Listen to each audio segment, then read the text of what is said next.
어, 어제 이제 술자리를 가졌는데요.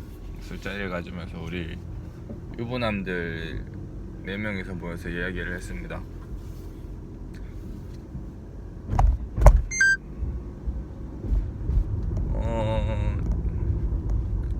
그 중에 저 나이 또래인 사람 3명이랑 이제 저보다 나이가 한 10살 정도 많으신 분 한 분이랑 이렇게 4명이서 술 먹었습니다. 그 중에서 학력은 제가 제일 높았는데 재산은 누가 가장 많냐? 저보다 나이 10살, 아니 저보다 1살 어린 분이 가장 재산이 많아요. 그리고 이제 두 번째가 저보다 10살 많으신 분, 세 번째가 저, 네 번째가 이제 다른 분들이었는데, 그 네 번째 사람은 공무원입니다. 그냥 공무원이고 나름 급이 높으신 분인데, 뭐 나름 급이 높다 이거죠. 근데 하는 말이 공무원 월급으로는 빤하다. 어떻게 돈을 불릴 방법이 없나? 뭐 다른 투자처는 없나?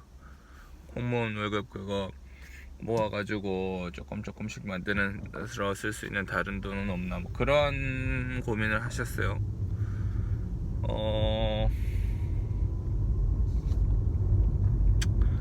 학력이라는 게 재산이랑 밀접한 상관이 있을 것 같아도 그렇지 않습니다. 그 사람들의 마인드가 그 저보다 1살 어린데 저보다 재산이 훨씬 많으신 그분은 계속 돈을 어떻게 벌까, 돈을 어떻게 모을까 이런 고민을 계속 하면서 살아요. 그러니까 모든 삶이 돈이랑 연관이 되어 있는 거죠. 아예 불법적인 방식으로 돈을 번다는 게 아니고 그렇습니다.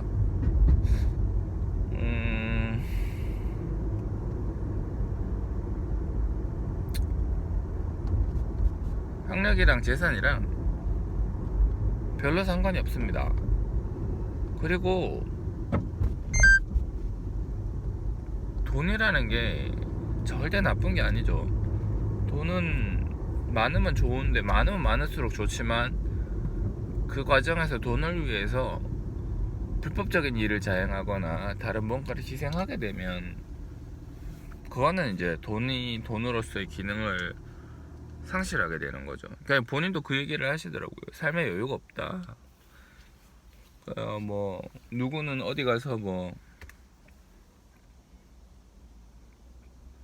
4박 5일간 골프를 치러 가는데 본인은 그런 걸 못 한다는 거예요. 돈 생각도 나고 그 시간 동안 또 돈을 벌어야 되기 때문에. 근데 4박 5일 골프 치시러 가신 분한테 물어보면 거기를 왜 가냐, 무슨 생각으로 가냐 그렇게 물어보면 그분께서는 아무 생각이 없이 그냥 아무 생각 없이 골프만 칠 수 있어서 너무 좋아 그런 얘기 하십니다. 이제 돈을 벌기 위해서 사는 모든 초점이 그쪽에 잡혀 있으신 분은 이제 돈 때문에 삶의 여유가 없어지신 거죠. 아니, 그 정도쯤 되면 근데 그분은 돈이 많으신 제 기준에는 많은데 아직 그 돈으로는 본인이 만족을 못 하겠대요.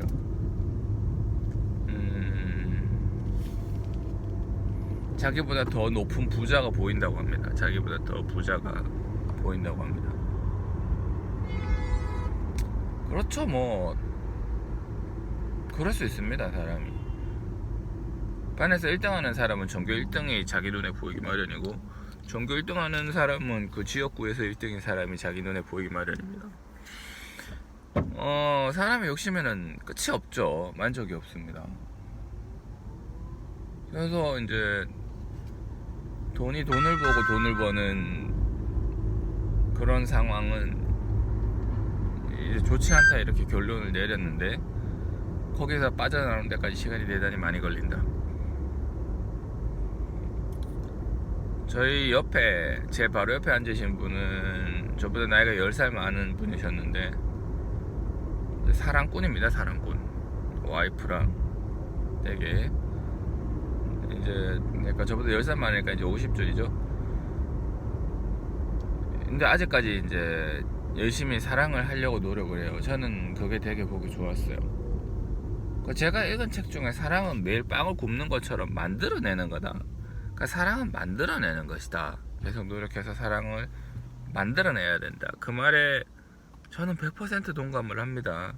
그러니까 가만히 있는데 사랑스럽고 그렇지 않습니다. 그러니까 그분이 주장하시는 거는 사랑은 항상 만들어내야 된다. 그런 얘기 하세요. 정말로 맞는 말입니다. 삶의 여유도 만들어내야 돼요. 저보다 한 살 어리지만 저보다 돈이 훨씬 많은 그분도 삶의 여유를 만들어내야 된다는 사실을 모르는 거예요. 돈을 만들어내야 된다는 사실은 알고 있는 것 같습니다. 그래서 돈을 많이 만들어낸 거죠. 그런데 삶의 여유를 의식적으로 노력해서 삶의 여유를 가지려고 노력을 해야 된다는 사실을 모르고 있는 거예요. 그러니까 아직까지 받아들일 수 없는 거지. 그래서 그 얘기를 하면, 삶의 여유를 만들어내야 된다고 하면 자신 얘기를 합니다. 내가 나이가 들어서 어쩌고저쩌고 할 때 자식들한테 그래도 집 한 채는 물려줘. 그 삶의 여유를 가지는데 여유를 만들어내라는데 자신 얘기를 합니다. 그래놓고 이제 자기가 가난하게 자라서 힘들었다 그런 얘기를 합니다. 본인이 가난하게 자라서 힘들었는 거는 본인의 이야기고, 그렇지만 삶의 여유를 가지는 것과 재산이랑은 별 상관이 없는데요. 저는 시간이 지나서 그분보다 훨씬 더 큰 부자가 될 자신이 있어요. 왜냐하면 꾸준히 투자를 하니까. 그분도 투자를 합니다. 투자를 하는데 오래 못 가는 투자인 것 같아요. 그러니까 삶을 너무 쪼읍니다. 본인의 삶을 너무 쪼읍니다. 그러니까 50년, 60년 이렇게는 제 생각이 못하지 않을까, 그렇게 생각이 돼요. 그러니까 힘들어 보였어요. 그날도. 그래요. 그래서 삶의 여유를 가지라고 얘기를 하지만 그 순간에도 바로 바리케이트를 쳐버립니다. 본인이 동의는 하지만 자세한 내용 세부 항목 1로 들어가면 거기서는 더 이상 받아들이지 않는 거예요. 거기서 대화가 진행이 안 돼요. 거기서 싸움 나가봐 스톱했어요. 안 되겠다. 얘기가 더 이상 진행이 안 되는구나. 그렇게 생각을 했습니다. 삶의 여유라는 건 의식적으로 노력을 해서 계속 만들어야 됩니다. 그게 1분이 됐든 10분이 됐든 본인이 노력을 하셔야 돼요. 그게 안 되면 자기의 삶을 계속 좋게 됩니다. 전방에 주정차 위반 단속 구간입니다. 제가 알고 있는 거는 경쟁을 통해서 성장을 하는 성장은 공허한 것이에요. 그러니까 이기기 위한 경쟁, 그러니까 하다 보니 하는 경쟁이 아니라 그냥 이기기 위해서 하는 경쟁은, 싸움이 필요해서 싸움을 하는 거는 괜찮은데 그냥 상대방보다 더 강하다는 것을 증명하기 위해서, 내가 너보다 더 강하다는 걸 증명하기 위해서 하는 싸움은 되게 공허한 거예요.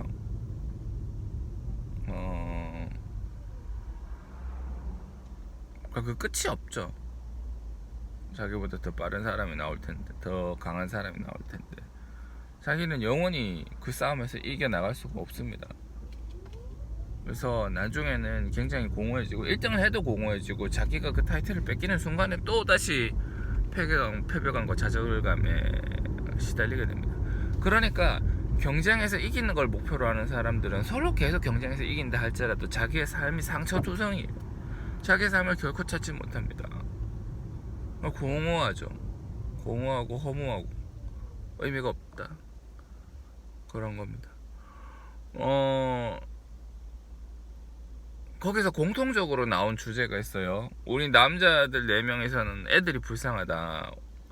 와이프한테 시달리고 있는 애들을 보고 있으면은 굉장히 불쌍해 보인다.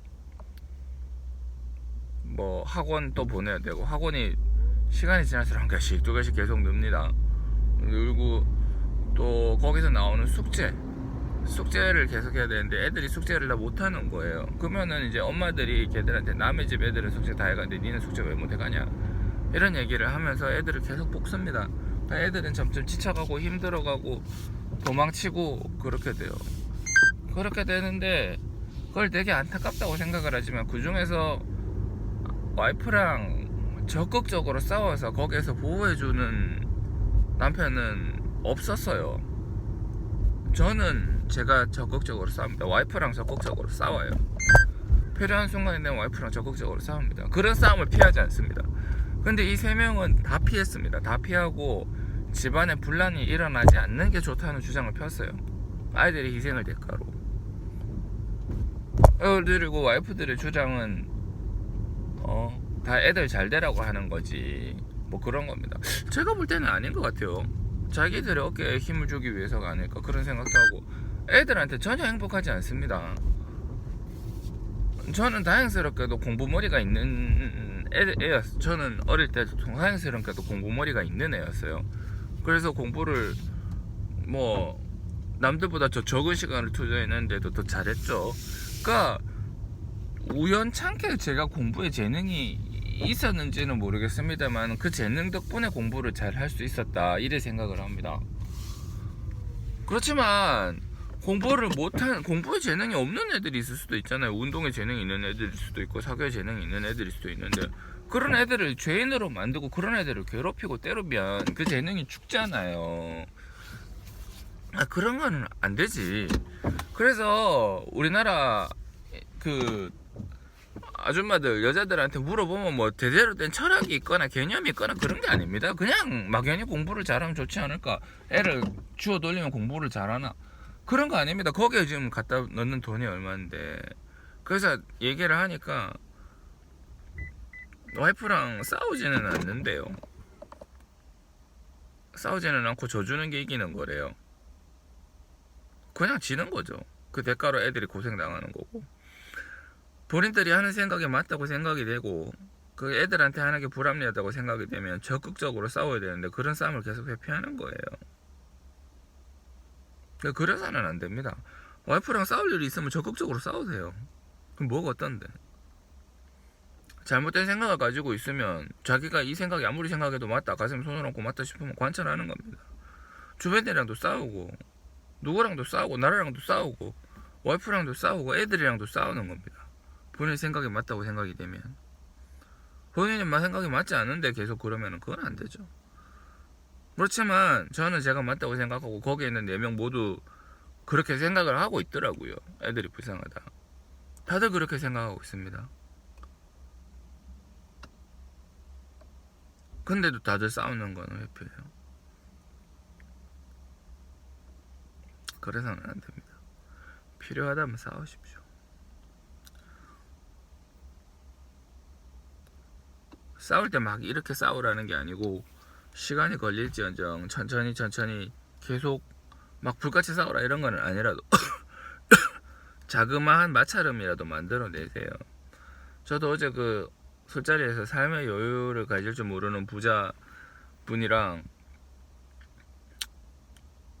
중간중간에 대화에서 마찰음이 있었습니다. 그렇지만 저는 저희 주장을 철회하지 않았어요. 왜냐하면 제가 그런 생각을 겪고 난 다음에 지금 생각으로 온 거거든요. 그래요. 그래서 조금씩 이렇게 얘기를 계속 해가면서 싸우고 있어요. 그 사람도 언젠가는 바뀔 거예요.